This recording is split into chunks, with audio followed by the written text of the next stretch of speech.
Thanks to my cousin taking a trip to Japan, I told him to be on the lookout for me for action figures. There weren't any I was exactly looking for, but I just couldn't pass up the reissue of this, the Revoltech Joker 1.5. Certainly a different look and sculpt than most Joker figures out there, so let's check him out.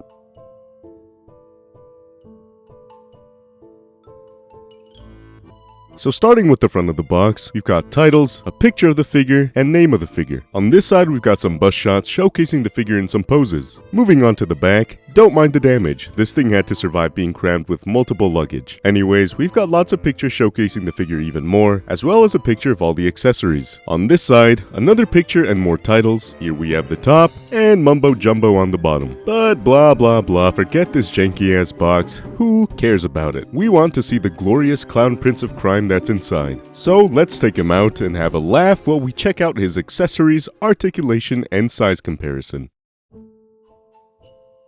Starting off the accessories, we've got the base head sculpt Joker comes packaged with. When you swap heads, just keep in mind you have the back hair piece you have to connect as well. And with that, here's a second head sculpt, a maniacally large smile and squinted eye. And since my cousin got this figure in the Kyoto store in Japan, it came with the extra exclusive head sculpt, this sort of frowning, scared face. Moving on to the hands, here's the fists he comes packaged with. Here we have a card holding looking hand. As you can see, it has peg holes in the palm. It can hold various accessories, like this straight razor, as well as a triage of knives and a pair of cards, which you get for each hand. Here we have some aggressive kitty cat hands. You can use these hands to hold the chattering teeth. Here you have some flamboyant open hands. Next up, some trigger finger hands that hold a majority of the accessories Joker comes with. Starting with 2 revolvers and 2 Tommy guns, as well as blast effects for 2 guns. You also get 1 revolver with the bang flag for one of his more popular gags. And then you also get Jason Todd's favorite crowbar and a Joker cane to pimp out with. Then you have this last pair of hands, which can be kind of a pointing finger, but mainly to hold these 2 knives that come included.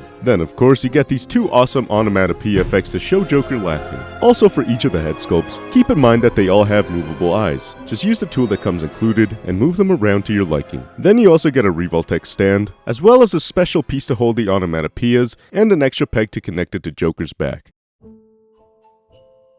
Now to see how the Clown Prince of Crime can move. Starting with the head, you can look this high up and this far down. The neck articulation with this one is crazy. You can move an extreme amount in any direction without any problems. The shoulder pads can move a little bit, your arms can completely spin around, go up about this high without too much force. You can also slightly move these torso lat pieces a little bit forwards and backwards. You have a single jointed elbow, but it can still bend this much, and all around wrist movement. You have a diaphragm joint where you can twist and tilt to the sides a little bit. Combined with the ball joint at the waist, you can bend this far forwards and this far backwards. You can also move the back of his suit on this peg. Your legs can move about this far to the sides. They can kick this high up. You get some thigh swivel, you get a really good seamless bend at the knee, all around ankle movement, as well as some toe articulation. Now, obviously this figure has some great articulation. It is a Revoltech after all. But keep in mind, the articulation is probably better than I can showcase, because I'm scared if I move a joint a little too far, I'll end up breaking it. But as you can see, this is definitely a very articulated Joker.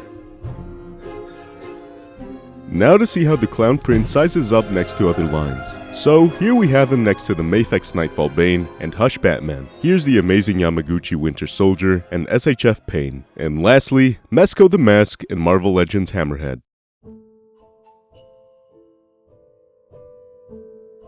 Not much to say about this figure. I think it's a perfect Joker. Is he a bit bigger than usual? Probably. But the way this figure moves allows for a more whimsical feel than other Joker figures might provide. Not to mention the fantastic accessories and very exaggerated face sculpts. Definitely my favorite Joker figure, even if I don't own any others. Anyways, that brings us to the end of the video. Leave a comment on what figure you'd like me to review next. If you'd like to see more pictures of all these figures I review plus more, make sure to go follow my Instagram. If you found this review helpful, consider leaving a like to help out the channel, and subscribe for future reviews on more figures.